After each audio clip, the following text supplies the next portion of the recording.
Hello बच्चों, physics online class में आप सभी का स्वागत है। देखिए, पिछले लेक्चर में हमने पढ़ा था गाउस के नियमों के अनुप्रयोग हमारे चल रहे थे। एक अनुप्रयोग हमने पढ़ लिया था, वो क्या था? अनंत रेखीय समावेशी तार के कारण विद्युत क्षेत्र की तीव्रता, उसका मान हमारे पास क्या आया था? 2k lambda upon r। ई बराबर आया था 2k lambda upon r। Lambda क्या होता है यहाँ पे? रैखिक आवेश घनत्व। क्या होता है? रैखिक आवेश घनत्व। अब हम सेकंड इसका अनुप्रयोग पढ़ेंगे, लेकिन उससे पहले आप ही में से एक स्टूडेंट का कमेंट आया था कि एक न्यूमेरिकल नहीं हो रहा था। वो न्यूमेरिकल मैंने यहाँ पे बोर्ड पे लिखा हुआ है, पहले इसको सॉल्व करवा देता हूँ, फिर इसके बाद हम नेक्स्ट अनुप्रयोग पढ़ेंगे। देखिए, आसान सवाल है, पहले चैप्टर का सवाल है, वो किस प्रकार से हल होगा। इस सवाल को समझने के लिए सबसे पहले तो आपको सदिश की थोड़ी सी नॉलेज होनी चाहिए। सदिश में जो हमने घटकों का वियोजन किया था, आपको पता होना चाहिए कि घटकों को वियोजित किस प्रकार से करते हैं। कोई भी सदिश होता है, हमेशा ध्यान रखना उसको अगर हम दो घटकों में वियोजित करेंगे, यानी कि दो घटकों में अगर बांटेंगे, तो परिणाम ही हमेशा बीच में आना चाहिए। बाकी दोनों घटक एक दूसरे के लंबवत होना चाहिए। और जो घटक थीटा कोण से जुड़ा हुआ रहता है, वो घटक हमेशा क्षैतिज यानी cos थीटा वाला होता है। और दूसरा जो होगा, जो थीटा कोण से नहीं जुड़ा होगा, वो sin थीटा यानी कि ऊर्ध्वाधर घटक माना जाता है, चाहे वो कोई सी भी दिशा में हो। तो अब हम सवाल जैसे जैसे कहता है उसको उसी तरीके से हम सॉल्व करेंगे। देखिए इस तरीके से है, क्या है सवाल? दो समान हीलियम गैस से भरे गुब्बारे, यानी कि दो समान आकार के हीलियम गैस से भरे गुब्बारे हैं। एक 5 ग्राम भार से 1 मीटर लंबी डोरियों से बंधे हैं। यानी कहने का मतलब ये है, मैं यहाँ पर थोड़ा सा डायग्राम बनाता हूँ, उसके द्वारा आपको समझाता हूँ। देखिए हल, यहाँ पर वो कह रहा है कि दो समान हीलियम के गुब्बारे हैं। एक तो हम मान लेते हैं, एक गुब्बारा तो ये है जिसको मैं नाम दे देता हूँ ए, और दूसरा जो गुब्बारा है जिसको मैं नाम दे देता हूँ यहाँ पे है, जिसको मैं नाम दे देता हूँ बी। ध्यान रखना, दोनों जो गुब्बारे हैं वो समान आकार के हैं। क्या है? समान आकार के। यहाँ पर लिखा हुआ है दो समान हीलियम गैस से भरे गुब्बारे, एक 5 ग्राम भार से, कितने ग्राम भार से? 5 ग्राम भार से, यानी कि एक कोई वस्तु मान लो या फिर कोई भी द्रव्यमान है, इसका मान हमको दे रखा है 5 ग्राम। कितने भार से? 1 मीटर लंबी डोरियों से बंधे हैं। यानी कहने का मतलब ये है कि यहाँ दोनों जो गुब्बारे हैं, यहाँ दोनों गुब्बारों से 1 मीटर लंबी डोरी ये है, 1 मीटर लंबी डोरी ये है, दोनों डोरियों से, यानी कि 1-1 मीटर लंबी डोरी, यानी कि ये डोरी जो है वो भी 1 मीटर है, और यहाँ पर ये वाली डोरी भी कितनी है? 1 मीटर है। और यहाँ पर एक भार लगा हुआ है, यानी कि यहाँ पर एक वस्तु लगी हुई है, वस्तु लटकी हुई है, जिसका भार कितना है? 5 ग्राम। 5 ग्राम यहाँ पर भार का मान नहीं है, यहाँ पर 5 ग्राम वस्तु के द्रव्यमान का मान है। अब आपको पता है भार W बराबर होता है mg। क्या होता है? W बराबर mg होता है। अगर द्रव्यमान को गुरुत्वीय त्वरण स्मॉल g से अगर मल्टीप्लाई कर दे, गुणा कर दे, तो हमारे पास भार का मान आ जाता है। कहने का मतलब ये है, यहाँ पर इस वस्तु का, ये जो दोनों गुब्बारों से 5 ग्राम भार की वस्तु लटकी हुई है, इसका जो भार होगा वो ऊर्ध्वाधर नीचे की तरफ होगा, जिसका मान W बराबर हम जानते हैं mg होता है। m का मान सवाल में दे रखा है 5 ग्राम। कितना दे रखा है? 5 ग्राम है, यानी कि द्रव्यमान को 5 ग्राम दे रखा है। कितना दे रखा है? 5 ग्राम। अगर मैं आपसे पूछता हूँ कि यहाँ पर 5 ग्राम को मैं किलोग्राम में अगर चेंज करना चाहता हूँ, तो क्या करना पड़ेगा? आपको सीधी सी बात है, 1000 का भाग देना पड़ेगा। और यहाँ 1000 का अगर भाग लेंगे तो इसको हम ले सकते हैं 5 × 10⁻³ किलोग्राम। एमकेएस पद्धति में हमने इसको चेंज किया है, यानी कि 1 ग्राम में कितने किलोग्राम होते हैं? 1/1000। जिसको 1000 को मैं ऊपर ले जाता हूँ तो 10⁻³ हो जाता है। तो यहाँ पर द्रव्यमान का मान हमको कितना दे रखा है? 5 × 10⁻³। अगर हमको भार लिखना है तो द्रव्यमान से किसका गुणा करना है? g से गुरुत्वीय त्वरण, यानी कि 9.8 जिसका मान होता है। तो यहाँ W बराबर मैं लिख सकता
क्यों, यानी कि समान आवेश से वो आवेशित कर रहा है तो दोनों गुब्बारों पर आवेश का मान क्या होगा, समान होगा। वहां पर भी हमने क्यू मान लिया और यहाँ पर भी हमने कितना मान लिया, क्यू मान लिया। इसके बाद वो कह रहा है आवेशित करने पर संतुलन अवस्था में ध्यान रखना आमने सामने के जो बल होते हैं वो बराबर होते हैं, परिणामी बल का मान 0 होता है, पहले भी हम पढ़ चुके हैं ऐसी चीजों को। संतुलन की अवस्था में एक दूसरे से कितनी दूरी पर रखे गए हैं, 0.6 मीटर, यानी कि संतुलन की अवस्था में ये दोनों जो गुब्बारे हैं इनके बीच की जो दूरी है वो सवाल में हमको दे रखी है, और वो कितनी दे रखी है, कितनी दे रखी है, 0.6 मीटर, कितनी दे रखी है, 0.6 मीटर। अब देखिए यहाँ पर ये दोनों गुब्बारों के बीच की दूरी कितनी है, 0.6 मीटर। अगर मैं इस भार से इस बीच की दूरी यानी कि इस वाली भुजा पर एक लंब डालता हूं तो यहाँ पर ध्यान रखना ये जो लंब है वो इस 0.6 मीटर दूरी को यानी कि इस भुजा को आधा आधा बांट देता है। कहने का मतलब ये है यहाँ पर ये वाली जो भुजा आएगी ये 0.3 मीटर की होगी और ये वाली भी कितनी होगी, 0.3 मीटर की। इसको मैं पॉइंट नाम दे देता हूँ, जैसे ए बी इसको नाम दे देता हूँ सी, और इस वाले पॉइंट को मैं नाम दे देता हूँ डी। यहाँ पर ये वाली भुजा कितने की है, मैं लिख देता हूँ 0.3 मीटर, कितने की है, 0.3 मीटर की है, कितने की है, 0.3 मीटर की, यानी ये वाली भुजा भी 0.3 मीटर की और ये वाली भुजा भी कितनी है, 0.3 मीटर की है। अब आगे देखिए सवाल क्या कह रहा है, इतनी दूरी पर रखे गए हैं प्रत्येक गुब्बारे पर आवेश का मान कितना होगा, यानी कि दोनों गुब्बारों पर जो आवेश का मान है जिसको हमने स्मॉल क्यू अभी के लिए माना है, इसका मान आपको इस सवाल में निकालना है, यानी कि स्मॉल क्यू का मान निकालना है।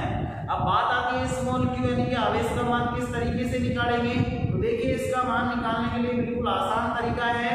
कैसे मान निकालेंगे, सबसे पहले तो देखिए यहाँ ये वाली जो भुजा है, ये वाली जो भुजा है ये ध्यान रखना, यहाँ ये जो द्रव्यमान है बिल्कुल मध्य में है, इसलिए ये वाला कोण और ये वाला जो कोण है दोनों कोण आपस में क्या होंगे, बराबर होंगे। क्या होंगे, दोनों कोण आपस में बराबर होंगे, यानी कि ये अगर थीटा है तो यहाँ पर ये भी कितना होगा, थीटा होगा, कितना होगा, थीटा होगा। अब देखिए यहाँ पर ये दोनों जो गुब्बारे हैं बिंदु ए और बिंदु बी पर रखे हुए हैं, ये दोनों जो पॉइंट हैं एक तरह से निलंबन बिंदु का काम कर रहे हैं। कौन से बिंदु का काम कर रहे हैं, निलंबन बिंदु का। निलंबन बिंदु का मतलब क्या होता है, जैसे सपोज करो यहाँ पर कोई दृढ़ आधार है, यहाँ से हमने एक डोरी लटका दी और डोरी पर कोई भी द्रव्यमान अगर बांध दिया तो आपको पता है कि उस भार के कारण, उस द्रव्यमान के कारण इस डोरी में एक बल उत्पन्न होगा और वो बल कहलाता है तनाव बल। कौन सा बल होता है, तनाव बल।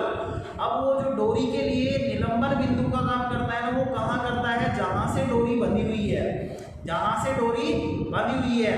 अब अगर बात करते हैं तनाव बल की, तो हमेशा ध्यान रखना तनाव बल की जो दिशा होती है वो हमेशा निलंबन बिंदु की ओर होती है। तो यहाँ पर ये जो भार है ये यहाँ पर लटका हुआ है, दोनों डोरियों से लटका हुआ है, तो दोनों डोरियों में तनाव बल उत्पन्न होगा जिसकी दिशा किधर की तरफ होगी, निलंबन बिंदु की ओर, यानी कि ए और बी की ओर होगी। तो हम यहाँ पर दिखा सकते हैं इस वाली डोरी में तनाव बल किस दिशा में उत्पन्न होगा, जिसको मैं नाम ले सकता हूँ कैपिटल टी, तनाव बल। इसी तरीके से इस वाली डोरी में भी तनाव बल उत्पन्न होगा, निलंबन बिंदु बी काम कर रहा है यहाँ पे, इसको भी मैं क्या नाम दे सकता हूँ, कैपिटल टी। दोनों डोरियों की जो लंबाई है वो क्या है, समान है। देखिए अब हम क्या करते हैं, संतुलन अवस्था में इन बलों को लाने के लिए इस भार पर लगने वाले जितने भी बल हैं उनको संतुलन अवस्था में लाने के लिए मैं क्या करता हूँ, ये तनाव बल और ये वाला तनाव बल दोनों को मैं घटकों में वियोजित करता हूँ। क्या करता हूँ, दोनों को घटकों में वियोजित करता हूँ। मैंने बताया था परिणामी हमेशा बीच में होता है, बाकी दोनों घटक एक दूसरे के लंबवत होते हैं। तो देखिए इस प्रकार से इसको घटकों में बांटेंगे हम। यहाँ पर इसका जो घटक होगा, दो घटक के एक घटक तो ये जो भुजा है इसकी दिशा में होगा, एक घटक तो इस दिशा में होगा, परिणामी ये है, तो दूसरा घटक बीच, दूसरा घटक जो होगा परिणामी इधर की तरफ होगा क्योंकि परिणामी हमेशा बीच में होता है। तो यहाँ पर दूसरा घटक ये होगा। और अब अगर बात करते हैं कौन सा क्षैतिज है कौन सा ऊर्ध्वाधर है, तो आपको पता है इस घटक से थीटा कोण से जुड़ा हुआ है, तो ये वाला घटक क्षैतिज होगा, इसका नाम क्या होगा, टी कोस थीटा। क्या होगा, टी कोस थीटा, और इसका नाम होगा टी साइन थीटा। इसी तरीके से अगर आप इस वाले को काटते हैं टी को, तो यहाँ पर इसके भी दो घटक होंगे, वो कौन कौन से होंगे देखिए। यहाँ ये परिणामी है, इसका ये तो बीच में रहेगा, बाकी दोनों घटक दोनों तरफ रहेंगे। तो इसका एक घटक तो इसी दिशा में होगा,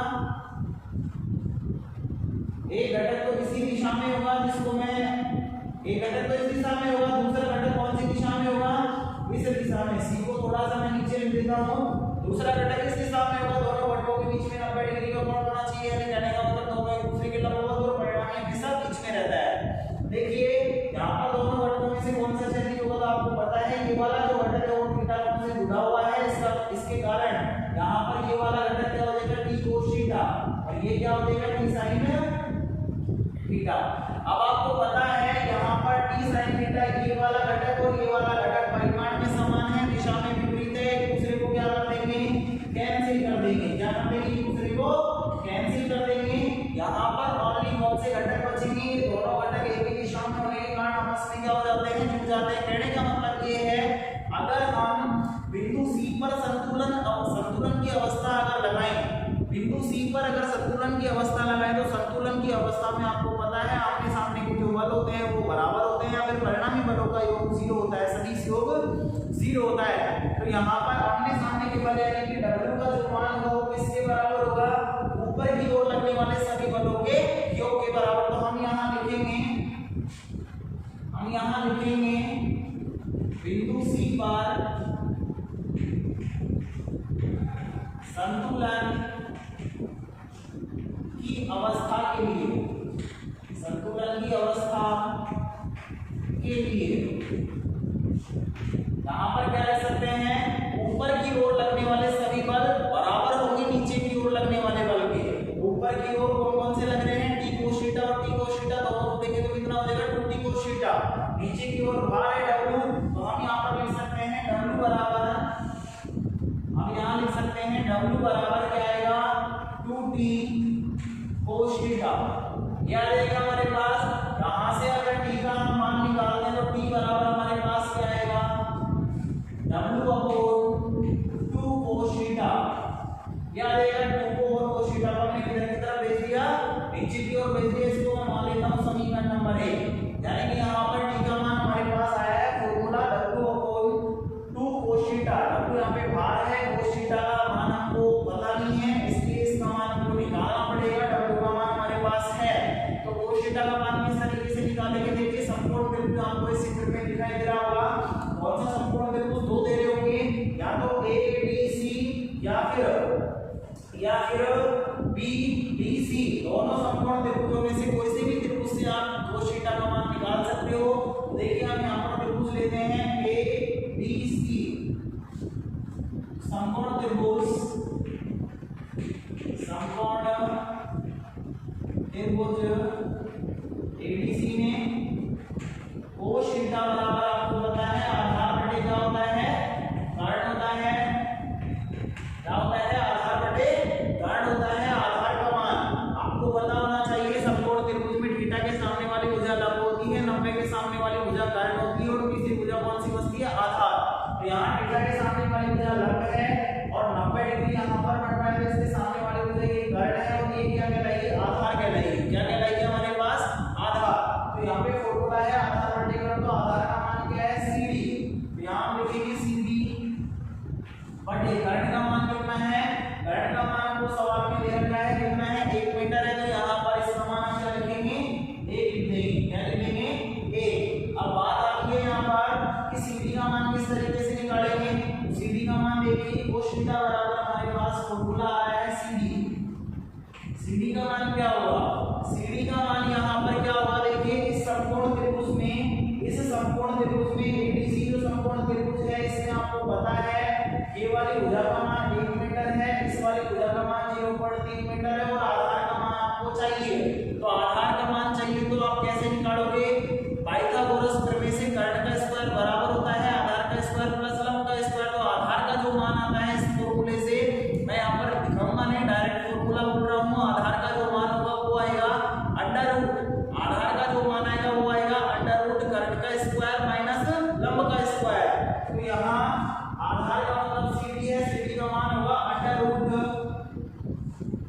अंडर रूट कर्ण का स्क्वायर, कर्ण क्या है यहाँ पे 1 है, 1 का स्क्वायर कितना होगा 1 होगा, यहाँ पर मैंने 1 लिख दिया माइनस आधार का वो आधार बराबर कर्ण का स्क्वायर, अंडर रूट कर्ण का स्क्वायर 1 लिख दिया, और यहाँ पर लंब का स्क्वायर 0.3 है, इसका स्क्वायर करेंगे तो कितना होगा 0.09, कितना होगा 0.09, ये हो जाएगा। इसको अगर सॉल्व करते हैं तो cos थीटा का मान हमारे पास क्या आता है, देखिए cos थीटा बराबर हमारे पास आता है, इसको जब सॉल्व करेंगे तो ये आएगा अंडर रूट, ये आ जाएगा हमारे पास 0.91, कितना आएगा 0.91, यहाँ पर इसको अगर घटाएंगे तो क्या आएगा 0.91 आएगा। अब यहाँ से इस मान को cos थीटा के मान को और w के मान को कहाँ से कहाँ पर रखना है, हमको समीकरण 1 में रखना है, जिससे इसका मान आएगा हमारे पास d का यानी तनाव बल का। तो इसको मान लेते हैं समीकरण नंबर 2, हम लिखेंगे यहाँ समीकरण 1 में w तथा cos थीटा का मान रखने पर cos थीटा और w का मान रखेंगे तो t बराबर हमारे पास आएगा, देखिए w का मान कितना है आपको पता है 5 ग्राम दे रखा था, जिसको हमने अगर गुरुत्व के त्वरण से गुणा कर दिया तो w का मान आ गया, यानी कि है हमारे पास 5 × 10 की पावर -3, ये तो m का मान हो गया, और यहाँ g है तो g का मान मैं डायरेक्ट लिख रहा हूँ, यहाँ पे कितना होता है 9.8, तो ये हो जाएगा 9.8 बटे आपके पास बटे में है 2 cos थीटा, तो यहाँ 2 cos थीटा का मान आपके पास कितना आ रहा है अंडर रूट 0.91, कितना आ रहा है 0.91 आ रहा है। इस कैलकुलेशन को आपको सॉल्व करनी है, मैं यहाँ पर इसका आंसर डायरेक्ट लिख रहा हूँ, और वो डायरेक्ट कितना आएगा इसका मान, देखिए ये आता है आपके 25.68 इंटू 10 की पावर -3 न्यूटन, यानी कि जब आप इसको सॉल्व करोगे तो आपके पास ये मान आता है 25.68 इंटू 10 की पावर -3 न्यूटन। न्यूटन क्यों लगाया है, क्योंकि तनाव बल है और बल का मान हमेशा इसमें आता है न्यूटन में आता है, ये आपके पास तनाव बल का मान हो गया। लेकिन हमको तनाव बल का मान नहीं निकालना, हमको मान किसका निकालना है, आवेश का। तो हमको आवेश का मान निकालने के लिए पहले तनाव बल की आवश्यकता पड़ेगी, इसलिए हमने तनाव बल का मान पहले ही निकाल लिया। अब बात करेंगे, देखिए आगे चलते हैं थोड़ा सा, तनाव बल का मान हमारे पास आ गया, हम आवेश का मान किस तरीके से निकालेंगे, आवेश का मान निकालने के लिए देखिए यहाँ इन दोनों गुब्बारों पर हमको आवेशों का मान निकालना है, दोनों पर हमने क्या मान रखा है, q मान रखा है। अब दोनों गुब्बारे अगर समान आवेश से आवेशित हैं तो दोनों एक दूसरे को क्या करेंगे, प्रतिकर्षित करेंगे, और प्रतिकर्षित करेंगे तो कोई से भी एक गुब्बारे पर लगने वाले बल का मान हमको निकालना है। तो सपोज करो भाई ये गुब्बारा इस वाले गुब्बारे पर जो बल लगाएगा, यानी कि ये वाला जो आवेश है वो इस वाले आवेश पर जो बल लगाएगा वो कौन सी दिशा में लगाएगा, पहला चैप्टर हम पढ़ चुके हैं, आपको समझ में आना चाहिए। प्रतिकर्षण बल कौन सी दिशा में लगेगा, इस दिशा में लगेगा, जिसको मैं नाम दे सकता हूँ F। क्या नाम दे सकता हूँ, F नाम दे सकता हूँ। अब इस F का मान क्या होगा, तो इस F का मान की भी हमको आवश्यकता पड़ेगी, तो हम यहाँ पे F का मान भी निकाल लेते हैं, और वो कितना आएगा, देखिए दोनों गुब्बारों के मध्य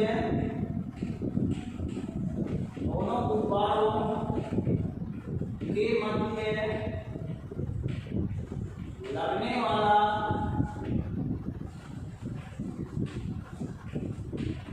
प्रतिकर्षण बल F बराबर फॉर्मूला क्या होता है, K/Q/r²। तो K का मान क्या होता है, 9 × 10 की घात 9, मैं डायरेक्ट इसमें मान लिख रहा हूँ, K के स्थान पे आ जाएगा 9 × 10 की पावर 9। Q1 × Q2, तो Q1 की जगह भी Q है और Q2 की जगह भी क्या है, Q। तो यहाँ पर Q × Q क्या हो जाएगा, Q² हो जाएगा बटे r²। तो r का मतलब होता है दोनों आवेशों के बीच की दूरी, तो यहाँ पर दोनों आवेशों के बीच की दूरी कितनी है, 0.6 है, यहाँ पर 0.6 का क्या होगा, होल स्क्वायर होगा, ये आ गया। अब देखिए यहाँ पर इस कैलकुलेशन को जब हम सॉल्व करते हैं, यहाँ पर इस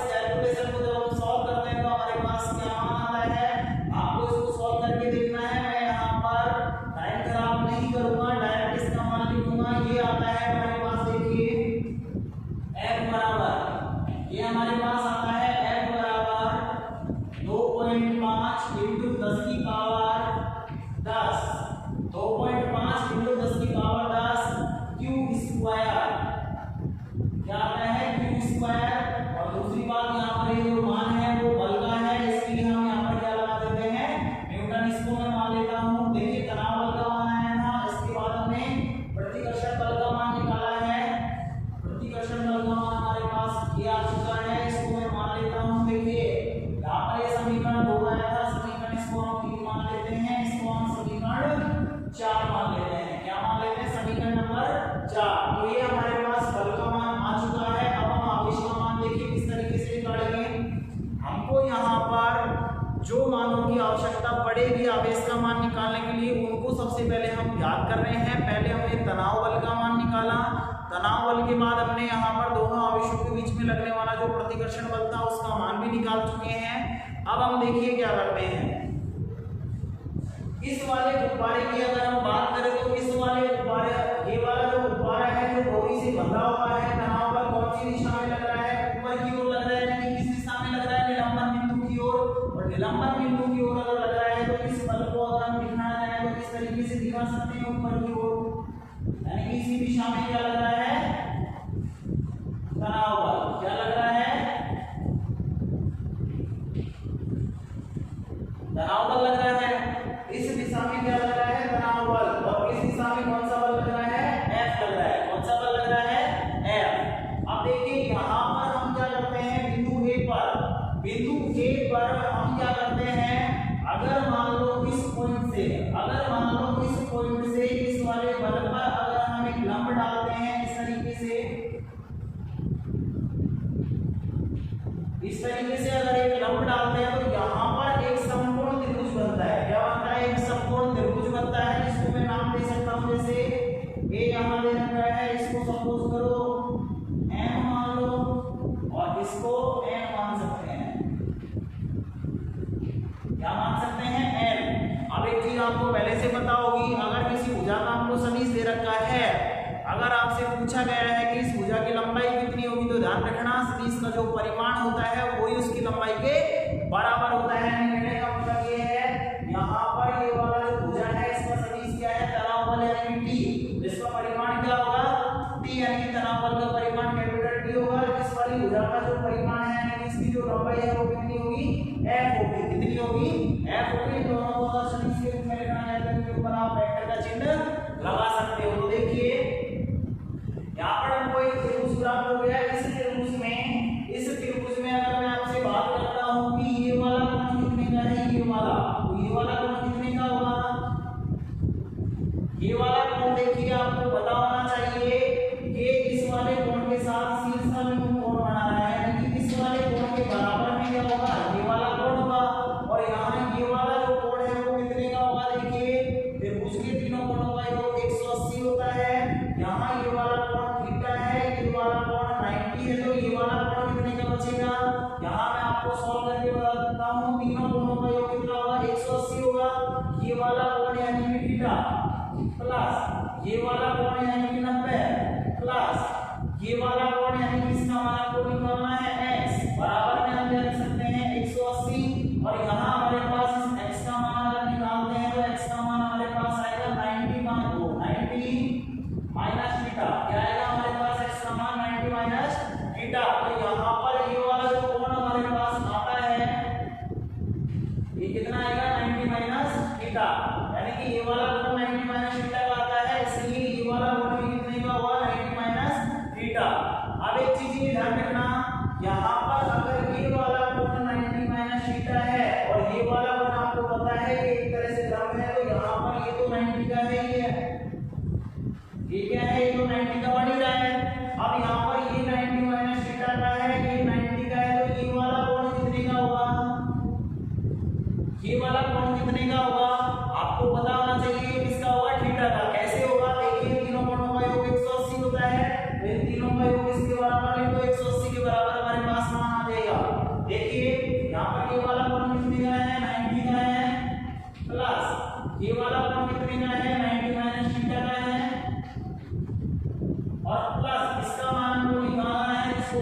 मान लेता हूँ बराबर में कितना लिखूंगा 180।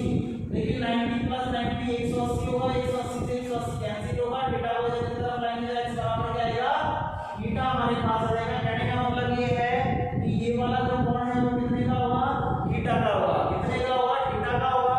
अब देखिए इस त्रिभुज में थीटा के सामने वाली भुजा क्या होगी, थीटा के सामने वाली भुजा ये वाली भुजा लंब होगी और 90 के सामने वाली भुजा क्या होगी कर्ण होगी और ये वाली भुजा क्या होगी आधार।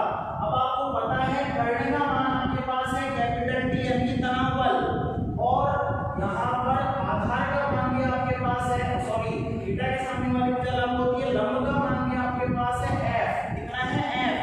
तो लंब का मान है और कर्ण का मान है, तो यहाँ पर कौन सा फॉर्मूला यूज कर सकते हैं sin cos tan में से sin थीटा का फॉर्मूला यूज कर सकते हैं। तो बिंदु A पर देखिए या फिर चित्र में समकोण त्रिभुज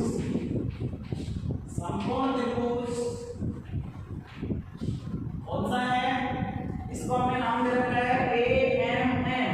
क्या नाम दे रखा है AMN में sin थीटा बराबर अगर हम लिखना चाहते हैं sin थीटा का फॉर्मूला होता है लंब बटे कर्ण। लंब का मान कितना है आपको पता है, थीटा के सामने वाली भुजा लंब है, लंब का मान आपके पास कितना है F और कर्ण का मान कितना है 90 के सामने वाली भुजा कर्ण है, कर्ण का मान आपके पास कितना है कैपिटल T। तो यहाँ फॉर्मूला हो जाएगा F बटे कैपिटल T ये हो जाएगा। अब यहाँ पर हम अगर T को इधर की तरफ लेकर जाते हैं तो हमारे पास F बराबर आता है T sin थीटा। इसको हम मान लेते हैं समीकरण नंबर 5। सवाल थोड़ा सा लंबा है लेकिन आसान है, कठिन नहीं है, ध्यान रखना। अब देखिए ये हमारे पास फॉर्मूला आ गया, F का मान हमारे पास है कि नहीं है, F का मान हमारे पास कहाँ है, F का मान हमने निकाला था समीकरण नंबर 4 में। दूसरी बात T का मान हमारे पास है कि नहीं है, T का मान भी हमारे पास है समीकरण 3 में। अब बात ये आती है कि यहाँ पर sin थीटा का मान क्या रखेंगे, तो sin थीटा का मान भी हम आसानी से यहाँ पर ज्ञात कर सकते हैं, आसानी से ज्ञात कर सकते हैं। एक मिनट आगे देखिए यहाँ आपको sin थीटा का मान निकालना है। sin थीटा का मान किस तरीके से निकालेंगे, देखिए थीटा जो कोण है वो इस वाले त्रिभुज में भी बन रहा है और इस वाले त्रिभुज में भी बन रहा है और इस वाले त्रिभुज में भी बन रहा है। कोई से भी एक त्रिभुज से जिससे हमारा sin थीटा का मान निकलता है, कोई से भी त्रिभुज से हम यहाँ पर निकाल सकते हैं। तो देखिए यहाँ पर इस वाले त्रिभुज में तीनों भुजाओं का मान हमारे पास है, इसलिए हम sin थीटा का मान इससे भी निकाल सकते हैं और इससे भी निकाल सकते हैं। यहाँ पर हमारे पास भुजाओं के मान दे ही रखे हैं, इसलिए हम यहाँ पर sin थीटा का मान इन दोनों में से कोई से भी त्रिभुज से निकालेंगे। तो देखिए sin थीटा बराबर क्या होता है, sin थीटा बराबर होता है लंब बटे कर्ण। लंब की अगर बात करें थीटा के सामने वाली भुजा लंब होती है, यानी कि लंब का मान कितना है 0.3, कर्ण का मान हमारे पास कितना है 1। तो हमारा sin थीटा का जो मान आएगा वो कितना आएगा 0.3 बटे 1। मैं यहाँ डायरेक्ट लिख रहा हूँ sin थीटा का मान कितना आएगा 0.3 बटे 1, यानी कि 1 का अगर 0.3 में भाग देंगे तो मान कितना आएगा 0.3। तो यहाँ पर हम मान रखेंगे तो देखिए चूंकि sin थीटा बराबर कितना है 0.3 बटे 1, जिसको हम लिख सकते हैं 0.3। तो यहाँ अगर इस मान को F के मान को और T के मान को अगर समीकरण 5 में रखते हैं, सॉल्व करते हैं तो हमारे पास आगे इसका मान आ जाएगा। आगे आपको कुछ भी नहीं करना। देखिए समीकरण 3 से 4 से और sin थीटा का जो मान है वो कहाँ पे रखेंगे, समीकरण 5 में रखेंगे। तो इसको हम नोट कर लीजिए, थोड़ा सा हटाना पड़ेगा इसको। देखिए समीकरण 5 में सभी मान रखने पर, समीकरण 5 में सभी मान रखने पर अगर सभी मान रखेंगे तो हमारे पास देखिए क्या आएगा F। सबसे पहले F है तो F का मान हमारे पास क्या है 2.5 इंटू 10 की पावर 10 क्यू स्क्वायर बराबर हमारे पास है T का मान क्या आया था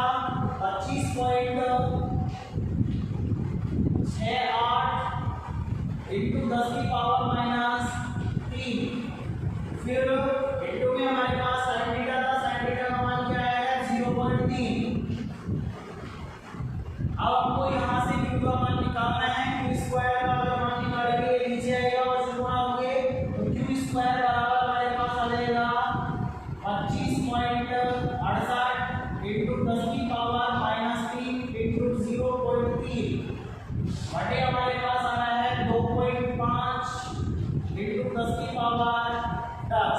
क्या आ जाएगा हमारे पास?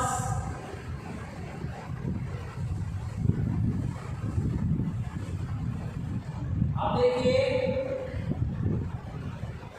ये हमारे पास रहेगा।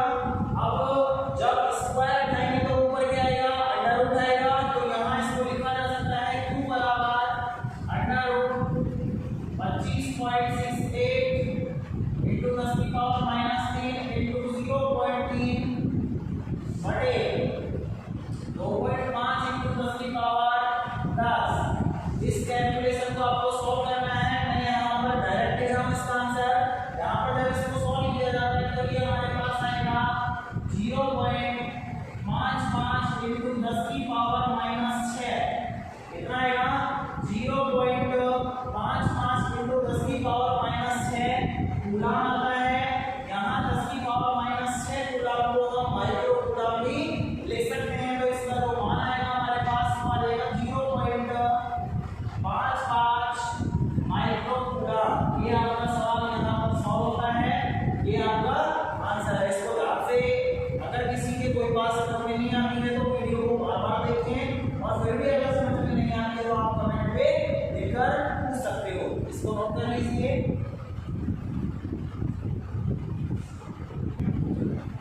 हाँ, तो हमारा अगला पॉइंट जो है गाउस के नियम का अनुप्रयोग था। गाउस के नियम का जो अनुप्रयोग था एक हम पढ़ चुके थे। सेकंड अनुप्रयोग हमारा क्या है?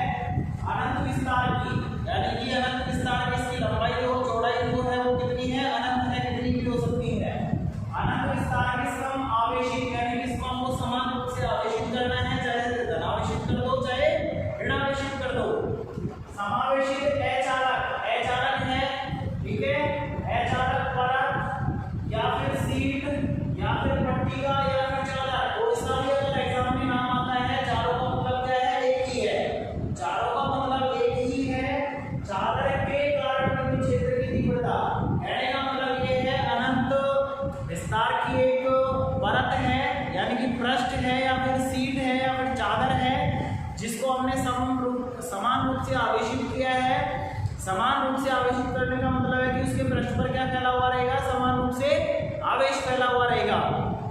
उस परत के कारण आपको विद्युत क्षेत्र की तीव्रता निकालनी है। कोई से भी एक पॉइंट पर, तो देखिए यहाँ पर हम यहाँ पर अभी कागज को ही ले रहे हैं, इसको एक परत मानकर चल रहे हैं। सपोज कीजिए कि ये जो परत है वो अनंत लंबाई की, यानी कि अनंत विस्तार की है। इसको हम कागज के पृष्ठ के लंबवत इस प्रकार से रखते हैं। हम इसको कागज के पृष्ठ जो है, कागज का जो तल है उसके लंबवत इस प्रकार से रखते हैं। यहाँ पर मैंने इसका डायग्राम भी बना रखा है। वो हमको इस प्रकार से दिखाई देगा, वो हमको इस प्रकार से दिखाई देगा।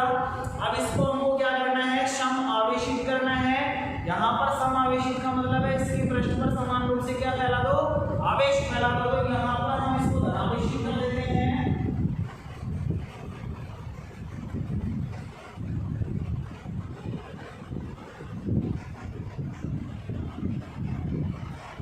यहाँ हमने सम आवेशित इसको कर दिया, और वो भी कौन सा आवेशित किया है? धनावेशित।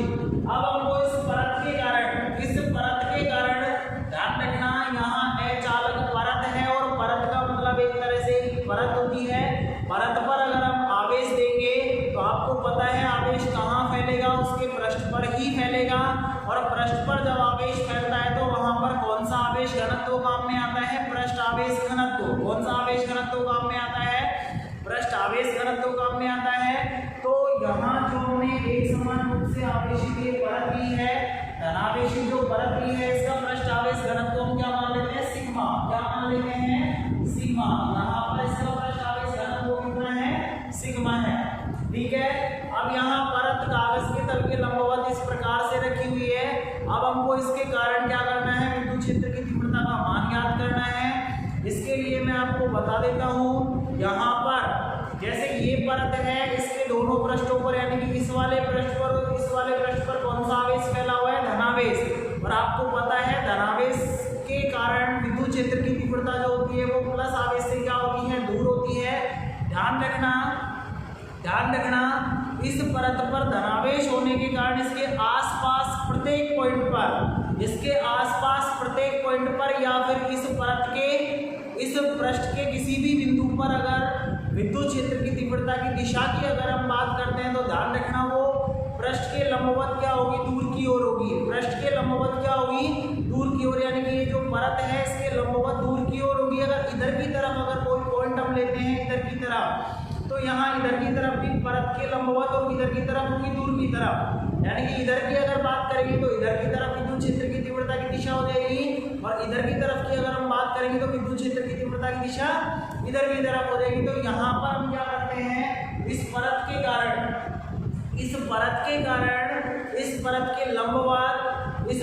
लंबवत किसी भी एक दूरी पर, यानी कि स्मॉल r दूरी पर कोई बिंदु P मान लेते हैं। उस बिंदु P पर हमको किसका मान निकालना है, विद्युत क्षेत्र की तीव्रता का। लेकिन ध्यान रखना वो जो पॉइंट P हमने लिया है वो परत के क्या लिया है, लंबवत, और वो भी कितनी दूरी पर लिया है, स्मॉल r दूरी पर, जिसको हम डायग्राम में दिखाना चाहें तो इस प्रकार से दिखा सकते हैं। देखिए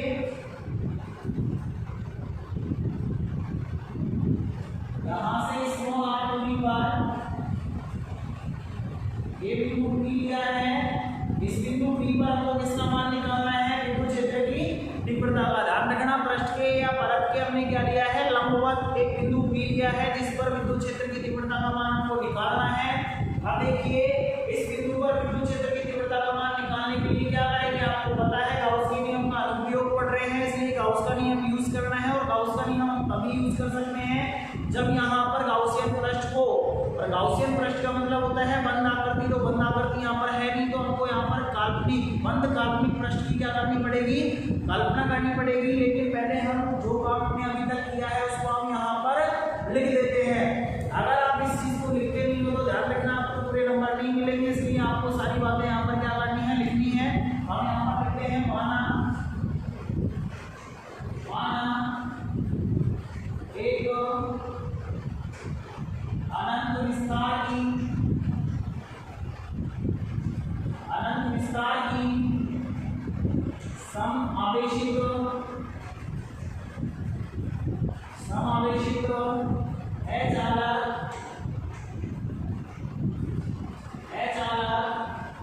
परत है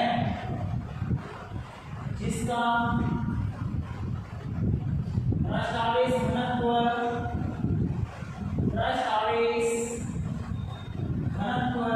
कितना है, पृष्ठ आवेश घनत्व कितना है, सिग्मा है। इसके कारण परत के कारण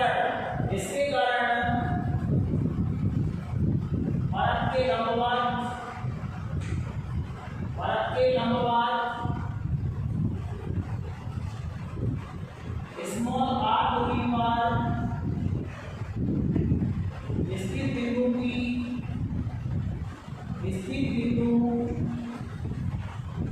P पर विद्युत क्षेत्र की तीव्रता ज्ञात करनी है।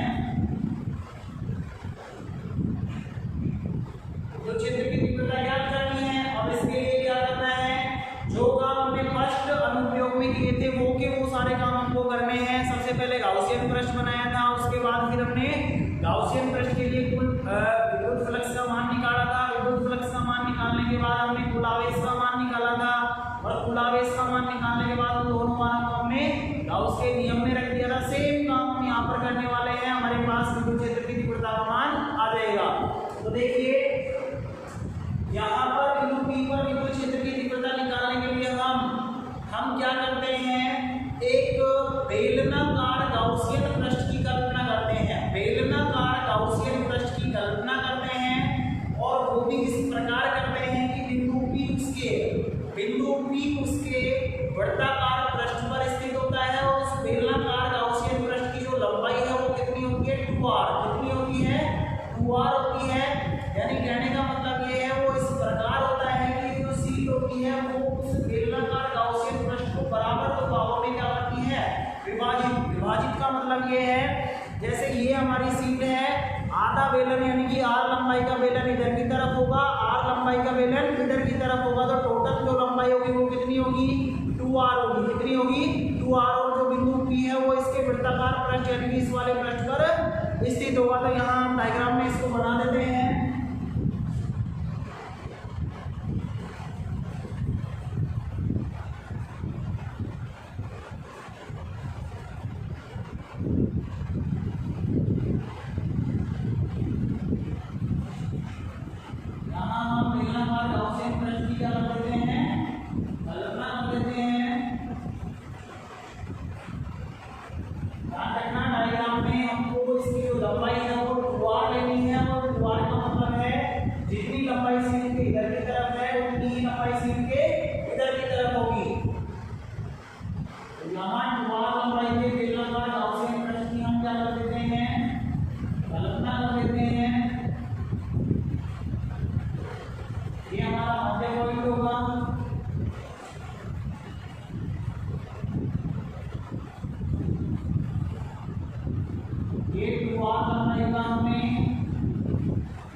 गॉसियन पृष्ठ को बराबर दो भागों में क्या करती है विभाजित करती है। तो इस चीज को हम यहाँ पर लिख देते हैं। तो हम लिखेंगे इसके लिए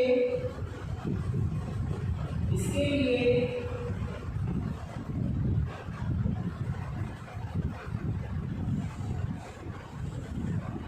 लिए 2r लंबाई, इसके लिए 2r लंबाई व एक अनुप्रस्थ काट क्षेत्रफल, अनुप्रस्थ काट क्षेत्रफल के बेलनाकार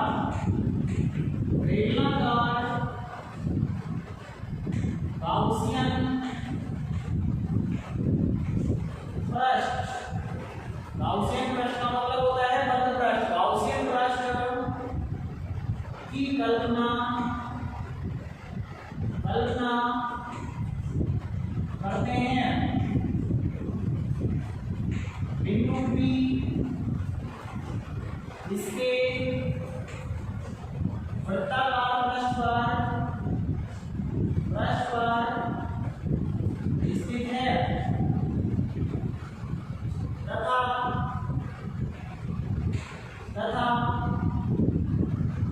परत इसे, या फिर हम ऐसे लिख सकते हैं समावेशित परत। समावेशित परत इसे दो बराबर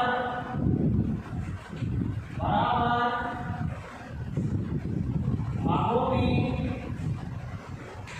विभाजित करती है।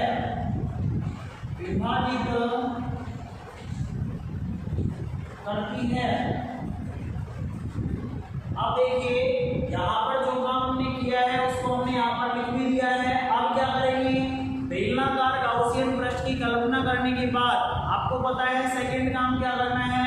इस गॉसियन पृष्ठ के लिए हमको किसका मान निकालना है, इस गॉसियन पृष्ठ के लिए तो विद्युत फ्लक्स का मान निकालना है, और दूसरी बात इस गॉसियन पृष्ठ के अंदर आने वाला कुल आवेश हमको निकालना है। तो यहाँ पे सबसे पहले हम कुल विद्युत फ्लक्स का मान निकालेंगे। अब देखिए बेलनाकार गॉसियन पृष्ठ का विद्युत फ्लक्स निकालने के लिए पूरे का हम एक साथ नहीं निकाल सकते, इसलिए इस बेलनाकार गॉसियन पृष्ठ को हम तीन पृष्ठों से मिलकर बना हुआ मान सकते हैं, जैसा कि हमने पिछले वाले लेक्चर में माना था, पिछले वाले अनुप्रयोग में माना था। और तीन पृष्ठ कौन कौन से होंगे, दो तो वृत्ताकार होंगे और एक कौन सा होगा वक्राकार। एक तो ये होगा, एक ये होगा, ये दोनों तो कौन से कहलाएंगे वृत्ताकार, और ये वाला कौन सा कहलाता है वक्राकार। यहाँ पर इस वाले पृष्ठ को मैं नाम दे देता हूँ S1, इस वाले पृष्ठ को मैं नाम देता हूँ S2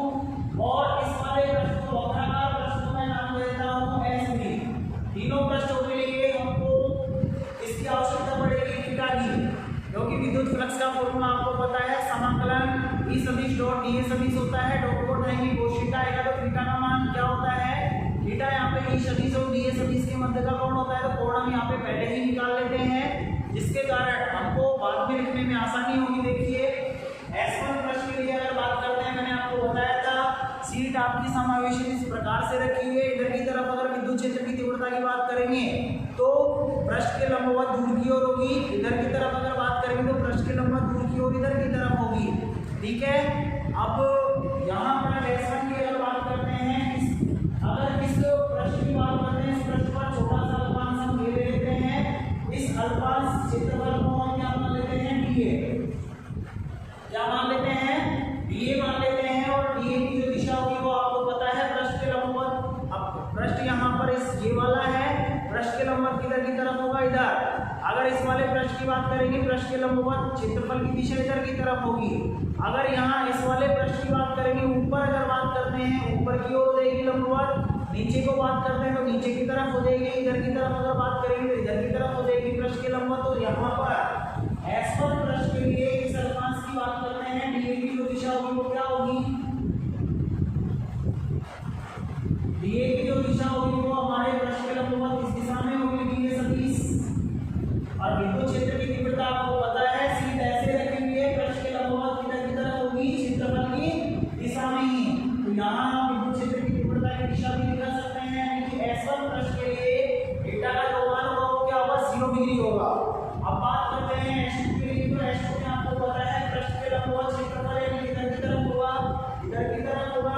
यहाँ पर मैं एक छोटा सा अल्पांश ले लेते हैं, और इस अल्पांश के लिए क्षेत्रफल इधर की तरफ होगा, इस दिशा में, और इसको मैं किसके द्वारा व्यक्त कर सकता हूँ, dA सदिश के द्वारा। विद्युत क्षेत्र की तीव्रता की अगर बात करेंगे, सीट ऐसे रखी हुई है, आवेश से दूर यानी कि इधर की तरफ होगी, यानी कि क्षेत्रफल की दिशा में ही होगी। तो यहाँ हम E की जो दिशा है वो क्षेत्रफल की दिशा में इस प्रकार से निकाल सकते हैं। तो S2 के लिए थीटा का मान कितना होगा, 0 डिग्री। अब S3 के लिए बात कर लेते हैं, इससे एक छोटा सा अल्पांश कहीं पर भी आप ले सकते हो, जैसे हम यहाँ पर ले लेते हैं, नीचे भी आप ले सकते हो, नीचे भी कोई कोण आएगा जो ऊपर आएगा। अब इस अल्पांश के लिए अगर तीव्रता की हम बात करते हैं, इस S1 को थोड़ा सा मैं नीचे लिख देता हूँ। यहाँ इस अल्पांश के लिए विद्युत क्षेत्र की तीव्रता किधर की तरफ होगी, इधर की तरफ होगी। आपको पता है कि बताया था प्लस आवेश से दूर यानी कि इधर की तरफ होगी। और क्षेत्रफल की अगर बात करें, पृष्ठ के लंबवत इधर की तरफ होगी, ऊपर की ओर होगी, थीटा का मान कितना होगा, 90 होगा। तो यहाँ हमारे पास S1, S2 और S3 के लिए थीटा का मान आ गया। अब हम पूरे विद्युत फ्लक्स का मान आसानी से निकाल सकते हैं। तो देखिए अतः या फिर अब संपूर्ण बेलनाकार गाउसियन पृष्ठ से संबद्ध कुल विद्युत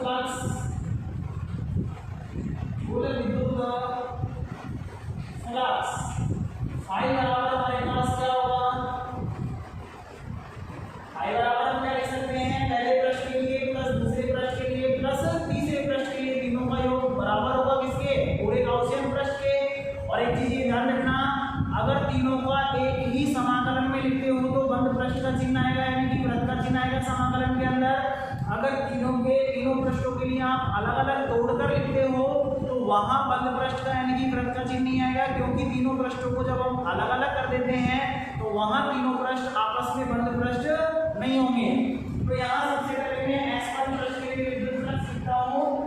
विद्युत फ्लक्स का फॉर्मूला होता है E सदिश डॉट dA सदिश। तो S1 पृष्ठ के लिए यहाँ S1 लगा देता हूँ, E सदिश डॉट dA सदिश हो गया।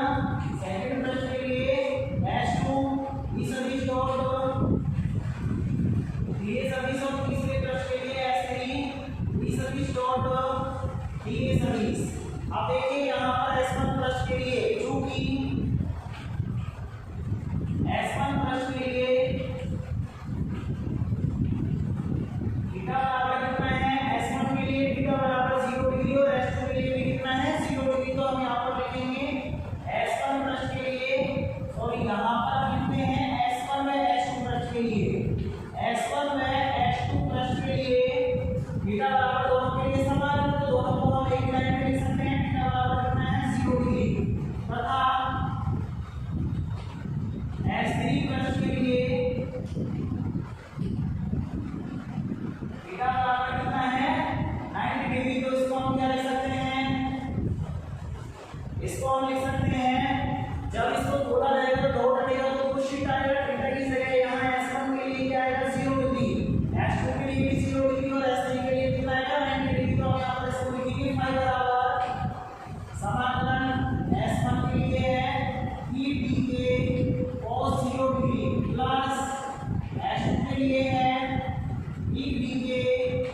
cos 0 degree. तीसरे के लिए है S3 के लिए 3D cos 90, यहाँ रहेगा cos 90। अब आपको पता है cos 0 का मान 1 होता है और cos 90 का मान कितना होता है 0।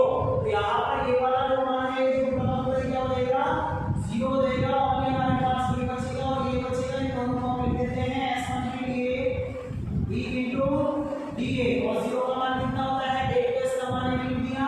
यहाँ पर क्या आएगा S2 के लिए और 0 का मान 1 है तो इसको हम लिख सकते हैं d into dA। इसको सॉल्व करेंगे तो यहाँ पर e बाहर आएगा अंदर बचेगा dA। तो समाकलन 1 का समाकलन a के सापेक्ष क्या हो जाएगा कैपिटल A हो जाएगा जो कि S1 प्लस का क्षेत्रफल होगा। तो इसको हम लिख सकते हैं e into a। इसी तरीके से यहाँ e बाहर आएगा कांस्टेंट का दिया समाकलन a के सापेक्ष होगा 1 का समाकलन a के सापेक्ष क्या होगा यही होगा। इसको भी हम लिख सकते हैं e into a। ध्यान रखना दोनों जगह हमने क्षेत्रफल समान लिखा है क्यों क्योंकि S1 और S2 प्लस का जो क्षेत्रफल है दोनों अणुओं का समान क्षेत्रफल हमने कैपिटल A माना था समान है इसलिए समान लिख दिया। यहाँ इसको लिख सकते हैं 2pA यानी कि फाई का जो मान है गाउसियन प्रश्न के लिए कुल विद्युत फ्लक्स हमारे पास है 2p into k। समीकरण मान लेते हैं इसको 1। अब बात करते हैं गाउसियन प्रश्न के लिए कुल आवेश का मान। तो देखिए तथा गाउसियन प्रश्न से परिबद्ध कुल आवेश आपको पता है परिबद्ध कुल आवेश को हम सिग्मा के द्वारा व्यक्त करते हैं। इसको क्यू के द्वारा भी आप लिख सकते हो। आवेश का मान कैसे आएगा आपको पता है आवेश पृष्ठ पर फैला हुआ है। पृष्ठ पर अगर फैला हुआ है तो आपको पता होना चाहिए पृष्ठ आवेश घनत्व सिग्मा बराबर होता है q अपॉन a। यहाँ q क्या होता है जिस एरिया में आवेश फैला हुआ है यानी कि गाउसियन प्रश्न से संबंधित कुल आवेश और यहाँ पर a क्या है जिस एरिया में आवेश फैला हुआ है उसका क्षेत्रफल है। तो यहाँ से अगर q का मान निकालते हैं तो a को इधर की तरफ लेकर रहेंगे और q का मान हमारे पास आएगा सिग्मा into a। अब देखिए यहाँ पर a क्यों आएगा क्योंकि यहाँ गाउसियन प्रश्न के अंदर जो आवेश आ रहा है इसका अनुप्रस्थ क्षेत्रफल हमने क्या माना था a माना था इसलिए यहाँ पर a आएगा और q का मान हमारा क्या हो जाएगा सिग्मा into a। तो हम यहाँ पर लिखेंगे सिग्मा q बराबर आएगा सिग्मा into a। इसको हम मान लेते हैं समीकरण नंबर 2।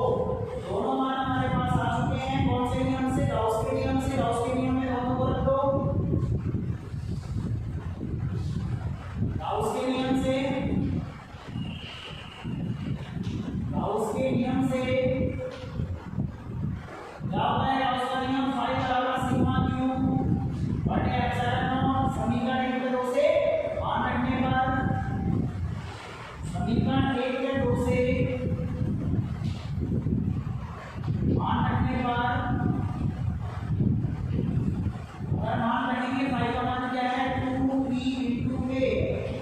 सिग्मा q का मान क्या है सिग्मा into a बटे में क्या है एप्सिलॉन नॉट। यहाँ a से a कैंसिल हो जाएगा e का मान को निकालना है तो e बराबर क्या आएगा 2 को नीचे लेकर आएंगे तो सिग्मा अपॉन 2 एप्सिलॉन नॉट। यहाँ ये जो फॉर्मूला हमारे पास आया है ये विद्युत क्षेत्र की तीव्रता का फॉर्मूला है और वो भी किसके कारण है अनंत विस्तार के समावेशित अचालक परत के कारण विद्युत क्षेत्र की तीव्रता कितनी होती है E बराबर होती है sigma upon 2 epsilon not. Sigma यहाँ पे पृष्ठ आवेश घनत्व है एप्सिलॉन नॉट यहाँ पे निर्वात की विद्युतशीलता होती है। अब एक चीज आपको नोट करने वाली ये है कि यहाँ जो विद्युत क्षेत्र की तीव्रता का मान आया है पहले जितने भी विद्युत क्षेत्र की तीव्रता के मान हमने पढ़े थे यहाँ जो विद्युत क्षेत्र की तीव्रता का मान आया है वो दूरी पर डिपेंड नहीं करता है। यानी कि जो बिंदु P है वो कितनी भी दूरी पर आप ले सकते हो तीव्रता के मान में कोई चेंजिंग नहीं आएगी क्योंकि विद्युत क्षेत्र की तीव्रता का जो मान है यहाँ पर दूरी पर डिपेंड नहीं करता है। अगर इसको सदिश रूप में आप लिखना चाहते हैं तो सदिश रूप में कैसे लिखेंगे देखिए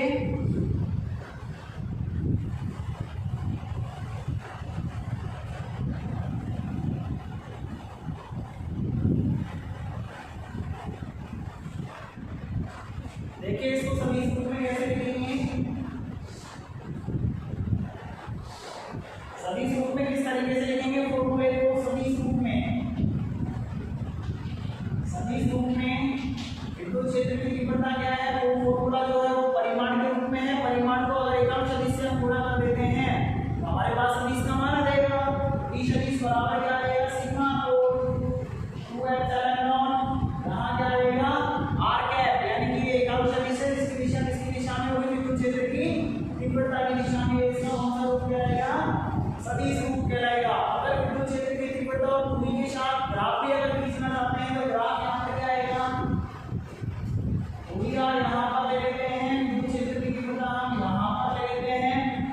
होता है तीव्रता का जो मान है यहाँ दूरी पर डिपेंड नहीं करता है, इसलिए दूरी का मान कितना भी बढ़ाओ तीव्रता के मान में कोई परिवर्तन नहीं आएगा। सपोज करो ऊपर की ओर जाने पर तीव्रता का मान बढ़ता है, यहाँ पर सपोज करो तीव्रता का जो मान है वो कितना है सिग्मा अपॉन 2 एप्सिलॉन नॉट है। तो हमारा जो ग्राफ होगा इस पॉइंट से स्टार्ट होगा और दूरी का मान कितना भी बढ़ाओ यानी आगे चलने पर दूरी बढ़ेगी, कितना भी बढ़ाओ तीव्रता के मान में कोई परिवर्तन नहीं आएगा। तो आपको वेरी वेरी इंपॉर्टेंट फॉर्मूला है, डायरेक्ट ध्यान रखना है। अचालक परत के कारण विद्युत क्षेत्र की तीव्रता का मान कितना होता है सिग्मा अपॉन 2 एप्सिलॉन नॉट, दूरी पर डिपेंड नहीं करता है, दूरी चाहे कितनी भी हो तीव्रता के मान में कोई फर्क नहीं पड़ेगा। फॉर्मूला होता है E बराबर सिग्मा अपॉन 2 एप्सिलॉन नॉट। आज का लेक्चर हम यहीं पर समाप्त करते हैं, नेक्स्ट वीडियो हम कल पढ़ेंगे। और दूसरा इससे अगला जो पॉइंट है वो अभी हमने अचालक परत के कारण पढ़ा है, अगला जो पॉइंट है हमारा अगला जो अनुप्रयोग है वो चालक परत के कारण सेम टू सेम होगा। चालक परत के कारण विद्युत क्षेत्र की तीव्रता का मान हम ज्ञात करेंगे। आज के लिए इतना ही, थैंक यू।